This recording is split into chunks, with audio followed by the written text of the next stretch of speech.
국민의 국회, 신뢰받는 국회, 품격 있는 국회를 만들 수 있도록 의원님들과 함께 제 열정과 정성을 다하겠습니다. 여야를 모두 배려하면서 소통의 가교 역할을 하고 또 저 스스로 진실하게 소통하겠습니다.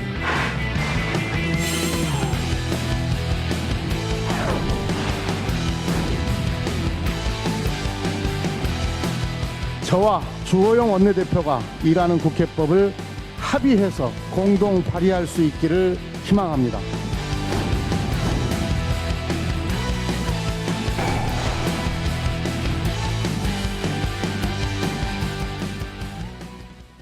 월요일입니다. 이재호 전 의원, 김갑수 시사평론가 함께하겠습니다. 어서 오세요. 예.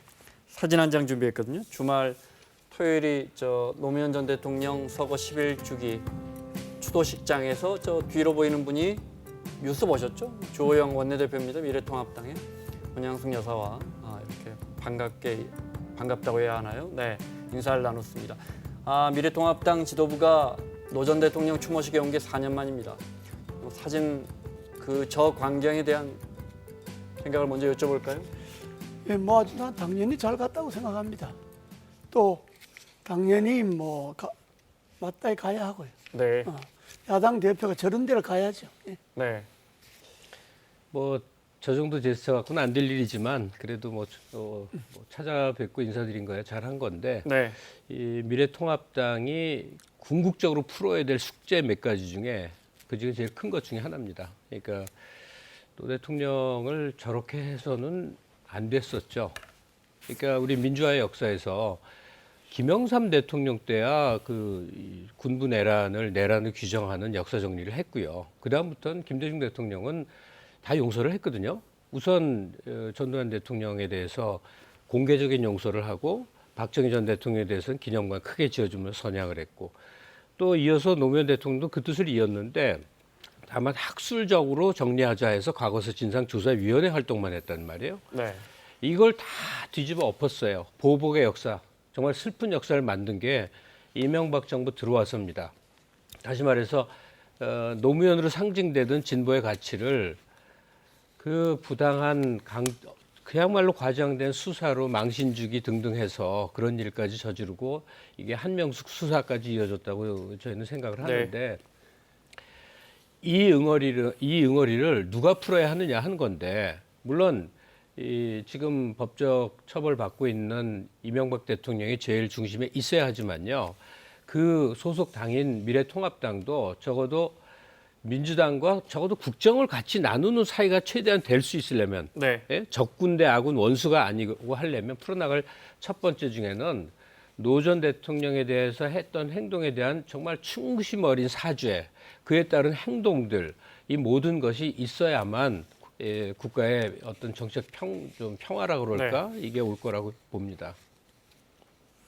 예, 당시에 그걸 진영 논리로 따져서 해석할 건 아니고 그러나 노무현 대통령이 정말 참 어느 누구도 생각하지 못할 정도로 돌아가셨기 때문에 지금 야당으로서는 그때 정치적 상황을 이야기할 게 아니고 충분히 예우를 갖춰서 추모식에도 참여하고 그런 일들을 야당도 누가 하라 그래서 하는 게 아니라 야당 스스로가 노무현 전 대통령이 죽음에 대해서 조의를 표하고 다시금 한번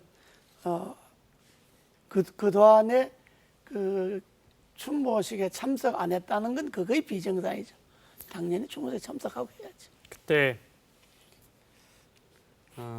검찰 수사로 노 전 대통령이 이제 유명을 달리하면서 우리 현대사에 강한 반동이 쳤다 이렇게 보지 않으십니까? 한 고비였죠. 네. 예, 그렇습니다. 예. 그러니까 제가 말씀드린 건 그래서 그것이 촛불로까지 이어진 게 아닌가. 역사라는 게 작용 반작용이 있어서 그렇습니다. 그 시작은 저 지점이 아닌가. 검찰의 그렇습니다. 노 전 대통령 퇴임한 대통령을 향한 강력한 수사. 네. 좀 앞서서 이야기한다면 노무현 대통령의 죽음이 오늘 문재인 정권을 만들어낸 거죠. 그러니까 이 땅의 진보 정권이 오늘 나라의 주류로 등장한 것도 노무현 대통령의 죽음으로부터 비롯됐다고 그렇게 봐야죠. 보십니까? 예. 네. 그때 당시에는 물러나셔서 수사 당시에는 예, 처음 수사하고 이럴 MB 정부 때는 초기 제가 때. 예, 초기 때는 뭐 제가 미국에 가 있어서 네. 예, 직접 그 내용을 잘 그때 모르고 뭐저 대통령의 오른팔 왼팔 이야기 들으실 때. 예, 그때는 뭐 제가 네. 취임하자마자 제가 아, 그래서 떨어져서 예. 미국 갔지 않습니까? 그때 저 한 1년간 때 있다 왔으니까. 그 BH의 청와대 반응 들으신 게 있습니까? 저 사건이 벌어지고. 내가 들어와서 네.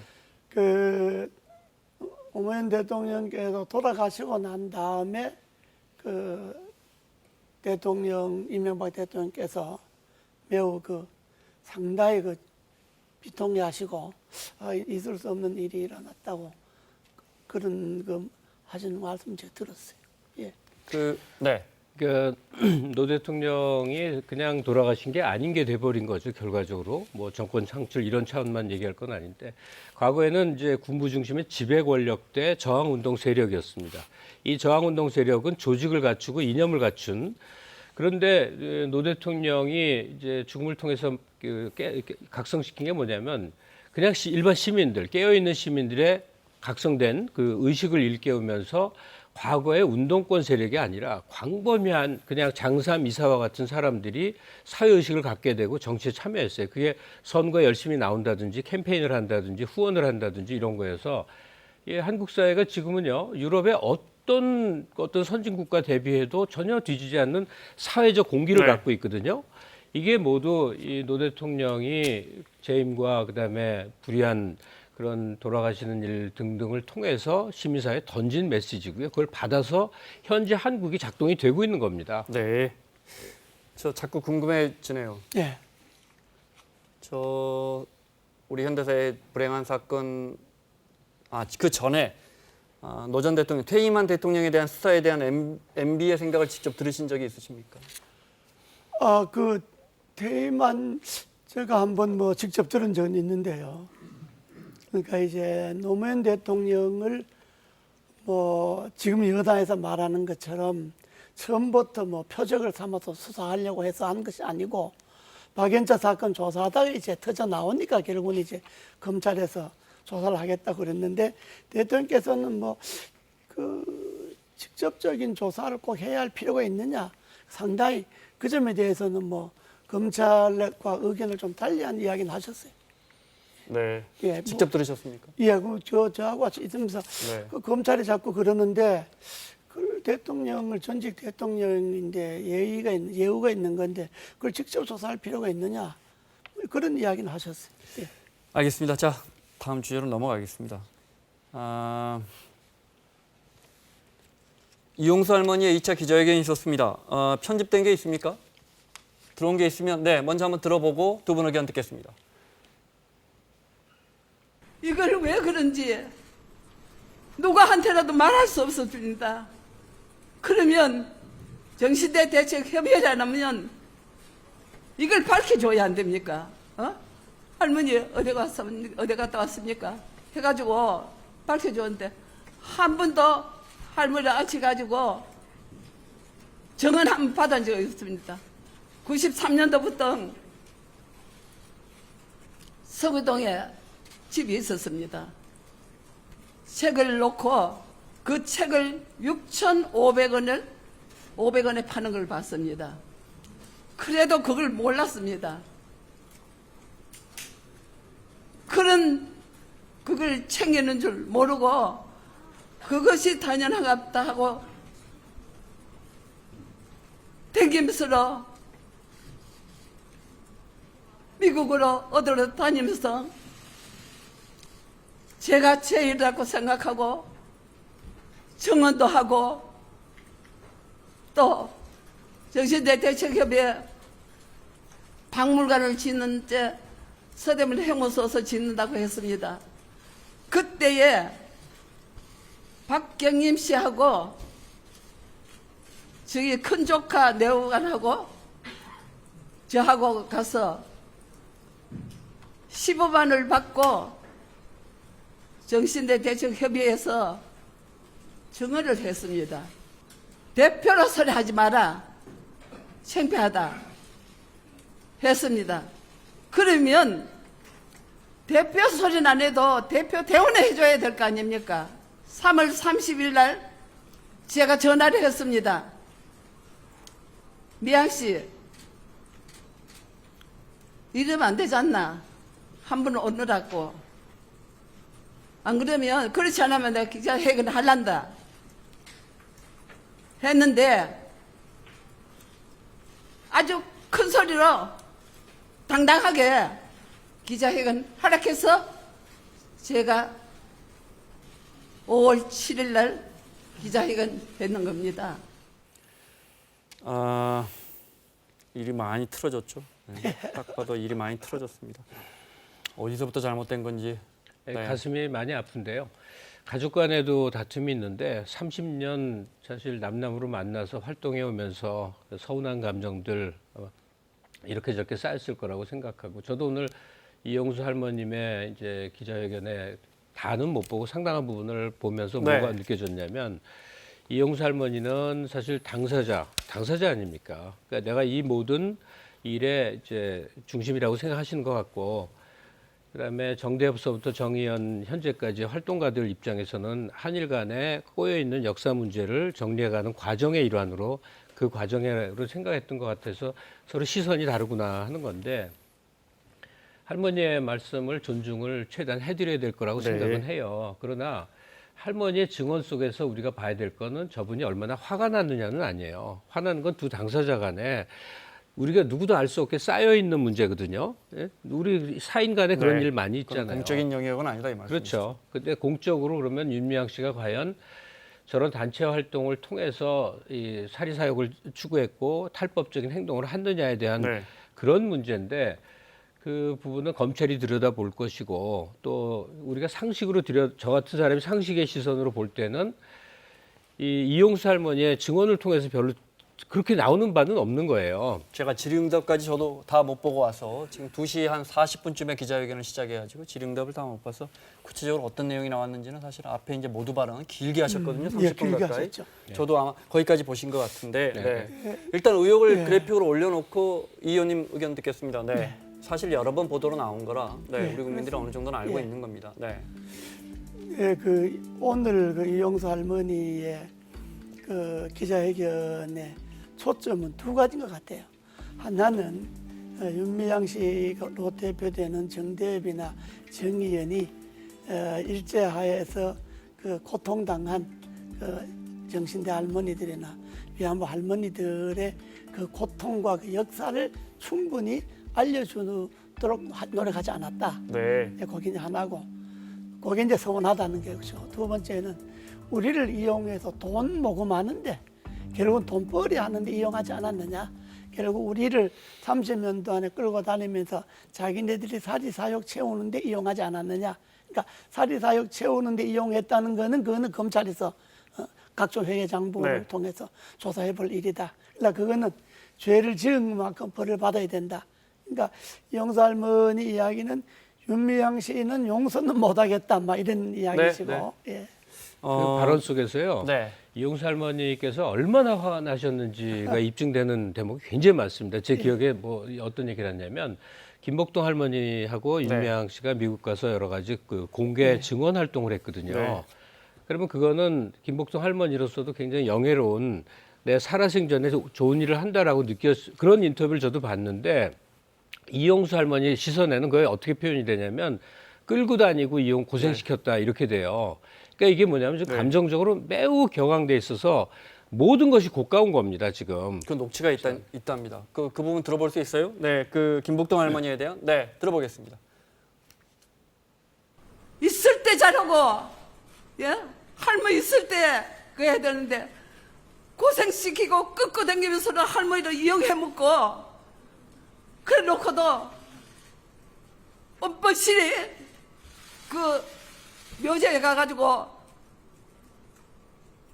눈물 흘려요. 그거는 가짜의 눈물입니다. 병 주고 약 주고 하는 일은 그도 죄인데 죄를 모르고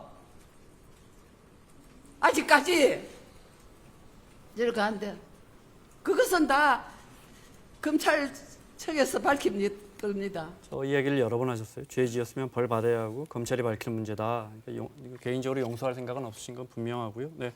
사실은 말씀하신 것처럼 두 분 사이에 감정에 뭐 오해가 있을 수 예, 있고 맞아요. 그건 이제 두 분 뭐 사이의 문제고 우리가 알수 공적인 없어요, 부분, 그거는. 법적인 문제는 회계 부분인데 이 부분도 부실하면 사과하고 고치면 되고 만약 회계 부정이 있다면 사법 처리 받으면 됩니다. 이게 복잡한 문제는 아니거든요. 그럼 네. 그건 뭐 사실은 저 문제는요 네. 의외로 간단합니다. 왜냐하면 그동안에 금전관계, 회계장부 이런 거 전부 조사해서 부정이 있으면 거기 합당하게 처벌하면 되는 거고 문제는 제가 저 회견을 보면서 느끼는 거는 할머니가 90이 넘은 할머니가 저렇게 생각하도록 아무도 윤미향 대표는 나이가 훨씬 젊잖아요. 그 젊은 분들이 그 어르신 할머니들을 제대로 못 모셔서 네. 할머니를 저렇게 서운하게 만들었느냐. 그것만 해도 윤미향 대표는 참 많이 좀 뭐 회계 부정의 사법적인 거는 별도로 치고 네.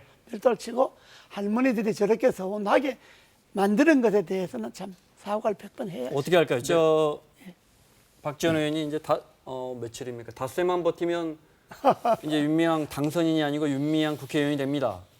키는 본인도 지고 있지만 민주당도 지고 있고요. 사실 민주당에서 내치면 되는 문제입니다. 하지만 민주당 입장에서는 아니 근데 사실 또 네. 정말 낭패감이 드는 게요. 이거는 일본하고 푸는 문제에 이 윤미향 당선인은 지역이거든요. 이 한일 갈등에서 의원 외교를 하고 국제적 발언을 하고 유엔에 나가서 얘기를 해야 될 지역인데 지금 입장이 정말 난감해져 버린 거죠. 네. 이 국회의원 그런 단순한 그 문제 정도가 아니라 그런 한일 간에 지위의 국회의원으로서는 윤미향 당선인의 권위는 상당 부분 훼손됐습니다 이미. 지금 이럴 수가 있나 싶은 건데 제가 윤미향 씨 편을 들 만큼 내용을 잘 모르는데도 네. 야 이런 건 이상하다. 가령 자금 편의적 개인 계좌 활용했다 이런 건 이건 저 개인을 얘기하겠는데 과거에 촬영 관련 업무의 책임자였는데 헬리콥터를 급히 빌려야 되는 비용을 경리부를 통하면 시간이 경과해서 안 되니까 제 개인 계좌에 16억을 넣어서 마구 집행했던 그 체험들이 있어요. 그러니까 30년 역사 속에서 얼마나 개인 계좌나 사리사욕에 관련된 건지를 추적을 해보면 정도의 정상 참작이라는 게 있을 텐데 그 문제하고는 좀 네. 티끌만 나와도 사람 네. 몰아붙이는 이 근데 분위기는 이건 정말 곤란하지 않냐는 거예요. 오늘 이영사 할머니 2차 회견을 보고 국민들도 다 봤을 거니까 저거는 나는 답은 간단하다고 봅니다. 윤미향 당선자 스스로 사퇴하는 겁니다. 사퇴하든지 아니면 민주당도 오늘 기자회견을 보고 더 이상 윤미향 당선자를 끌고 가기 힘들 겁니다. 그러니까 민주당이 네.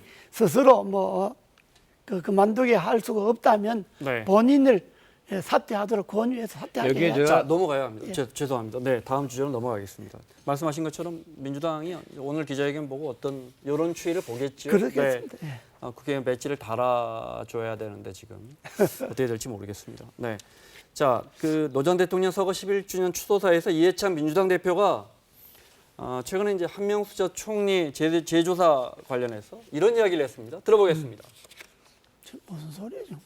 대통령님이 황망하게 우리 곁을 떠나신 뒤에도 그 뒤를 이은 노무현 재단과 민주당을 향한 검은 그림자는 좀처럼 거치지 않습니다. 많은 사람들이 모함을 받고 공작이 대상이 되곤 했습니다. 지금도 그 검은 그림자는 여전히 어른거리고 있습니다. 끝이 없습니다. 참말로 징합니다. 하지만 저희는 굴하지 않고 꿋꿋하게 나아가겠습니다. 이 민주당을 향한 검은 그림자 참말로 징하다. 검찰을 빗댄 것 같은데 일각에서는 뭐 노무현 재단이 검찰이 또 들여다보고 있는 거 아니냐 이런 이야기도 나오고. 이건 뭐 파다한 얘기죠. 그래요? 의원님 먼저. 네. 이해찬 대표의 저 발언은 나는 적절하지 않다고 봅니다. 지금 여당 대표지 않습니까? 더구나 이번 선거에 180석을 확보한 여당 대표고 지금 여당이 마음먹으면 뭐든지 다 할 수 있는 그런 위치인데 네. 노무현 대통령 이후에 지금까지도 마치 그 현 여권이 계속해서 탄압을 받고 수색을 받고 이런 그런 음모가 있는 것처럼 이야기한다고 하는 것은 오히려 국정 운영 능력이 스스로 부족하다고 하는 것을 드러내는 것밖에 안 되기 때문에 저런 발언은 적절하지 않고 검은 그림자가 뭔지 실체가 있으면 그건 당당하게 여당 대표가 당당하게 밝혀야지 네. 여당 대표가 저렇게 은유적으로 이야기하는 건 옳지 않습니다. 근데요, 지금 말씀하신 게 맞거든요. 예. 집권 세력이 어떻게 이렇게 탄압받는 척을 할 수 있냐 하는 건데, 다만 한국의 이제 그 권력 조직, 특히 검찰의 행태를 보면 그동안을 우리가 쭉 봐왔지 않습니까? 검찰이 언론으로부터 어떻게든 이 독자적으로 활동하려고 그랬는데 이 채널A 사건도 있지만 언론과 짬짬이가 돼 있거든요. 그러니까 노무현 재단 같은 경우는 아마 단일 재단으로 아마 제일 규모도 크고 이 후원액도 제일 많을 거예요. 여기를 한번 망신 주겠다 하면 계좌 흐름 중에서 무언가 설명이 복잡한 어려운 부분들을 딱 잡아서 어떻게 하겠습니까? 언론에 던지는 겁니다. 그럼 또 언론에서는 열심히 취재 안 합니다. 열심히 받아쓰기를 해요. 그래갖고 온 세상에 한동안 몇 달 동안 시끌벅적 해준 다음에 돌아보면 아무것도 별게 나오는 게 없는 이런 일을 반복해왔거든요. 그러니까 지금의 이 검찰이 적어도 중립적인 이 뭐 수사기관이 권력기관이라든지 등등 했으면 모르는데 과거의 행태를 보면 법원에도 그런 판사들이 있고 이 정권을 망가뜨려야 되겠다, 위축시켜야겠다 하는 의도가 보이는 여러 행태들이 있어 왔단 말이죠. 그러니까 유시민 씨처럼 국민의 관심이 집중된 사람의 사적 활동 중에서 어떤 도저히 설명하기 어려운 부분을 딱 해서 일단 공격부터 해놓고 보면 네. 이게 수습이 안 되는 일 우리가 많이 경험했기 때문에 지금 이해찬 대표로서도 아마도 안타까움을 저렇게 표현한 거예요. 그것이 노무현 재단이 될 것이다. 네. 지금 그 얘기는 뭐 하도 검찰이 많이 나와갖고요. 지금 검찰이 노무현 재단을 의도적으로 들여다보고 뭐 거기에 관계된 여권 사람들 의도적으로 조사하고 그럴 검찰입니까? 지금 검찰 그렇게 못합니다. 검찰이 지금 쫄 대로 쫄아 있는데 네. 그렇게 못하고 그러나 이해찬 대표가 검은 그림자를 이렇게 이야기했는데 그건 본인이 이런 사건은 이건 잘못된 거다고 여당 대표답게 이야기를 해야지 여당 대표가 공식적인 자리에서 저렇게 은유적으로 표현하는 것은 오히려 전국에 혼란만 가져오죠. 알겠습니다. 논란이 되고 있는 한명수 전 총리 정치자금법 수사 관련해서 재조사 관련해서 여야의 입장 좀 들어보겠습니다. 네. 노 전 대통령 11기 추도식에서 토요일이었죠. 네. 강훈식 민주당 대변인은 한 전 총리가 과거 재판에 대해서 결백을 주장했다 이렇게 밝혔습니다.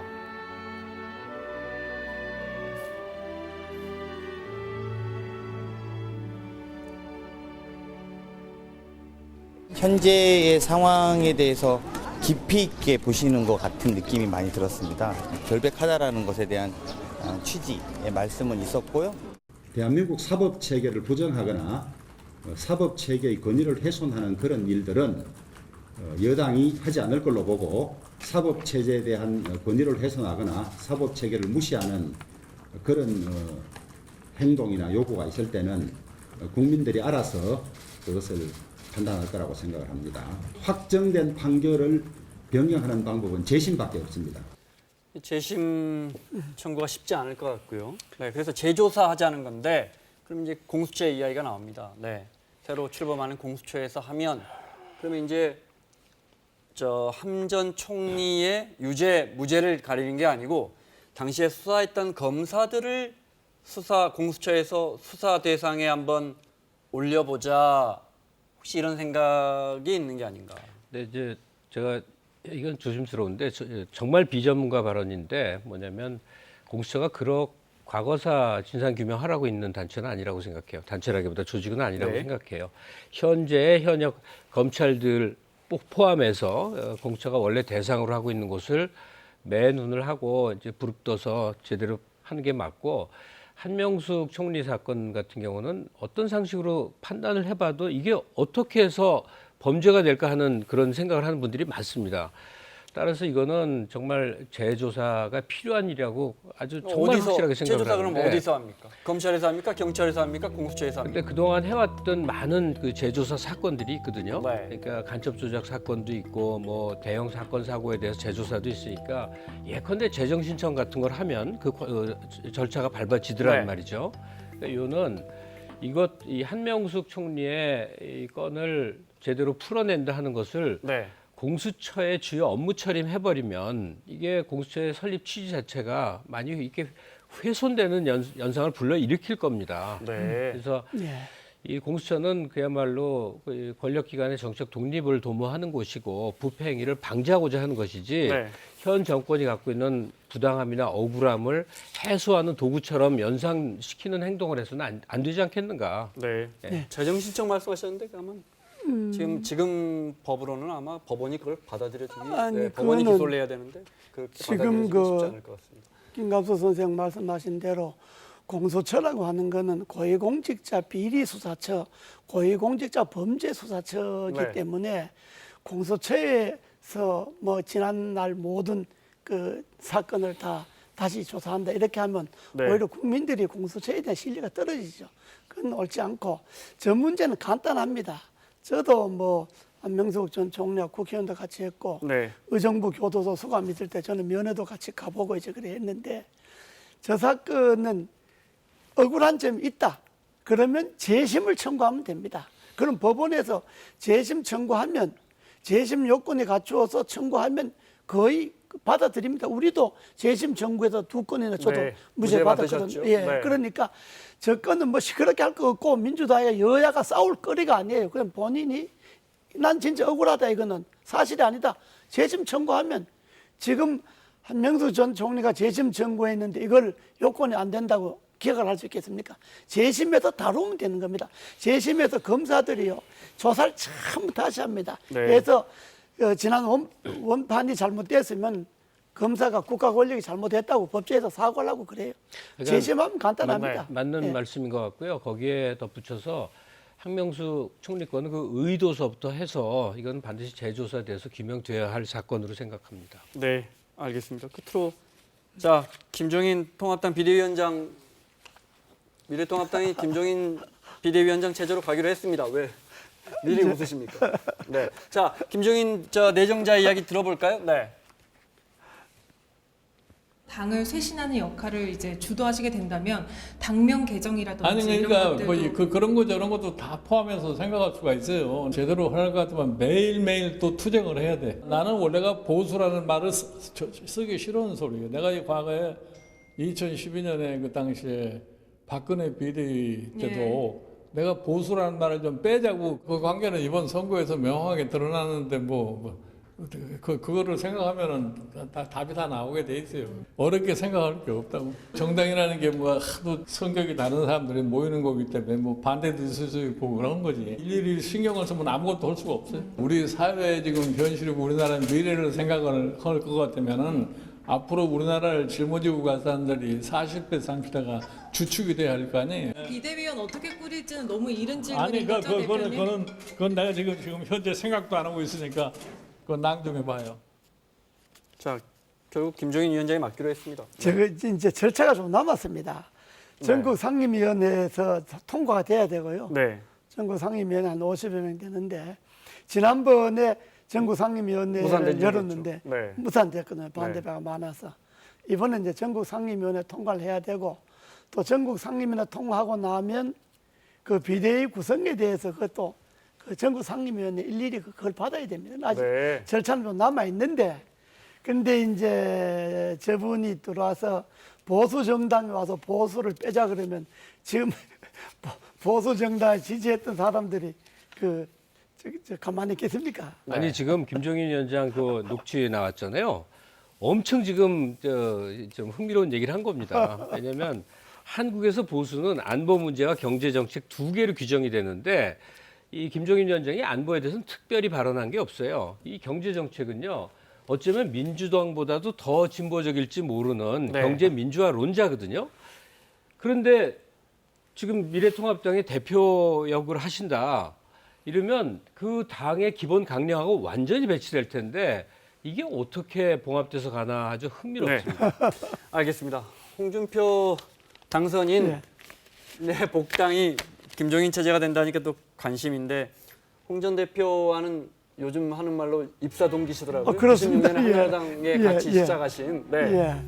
어떻게 될 것 같아요? 두 노련한 김종인 대 홍준표 어떻게 될 것 같으세요? 이건 뭐 기싸움은 하겠지만은 그러나 김조인 그 비대위원장이 만약에 되면 네. 제일 먼저 해야 될 것이 이번에 무소속으로 당선된 네 사람 복당시키는 겁니다. 그래야 당을 안정적으로 비대위 활동도 하지. 무소속으로 당선된 네 사람이 본인들이 탈당해서 무소속이 된 게 아니잖아요. 당에서 공천 잘려서 무소속으로 된 건데 소위 통합하고 합당하고 뭐 개혁하자 그러면서 저 사람들을 밖에 놔두고 되겠습니까? 제일 먼저 합당시키고 복당시키고 알겠습니다. 네. 이제 두 사람이 좀 감정 있는데 풀어야죠. 홍 전 대표가 워낙 센 말을 해가지고 내가 수사했던 사람이다. 그렇죠. 해가지고. 뭐 네. 그 검사 때 아마 잡아놓은 사람이죠. 네. 자, 마치겠습니다. 김갑수 시사평론가 이재호 전 의원 함께했습니다. 다음 주에 뵙겠습니다. 네, 감사합니다.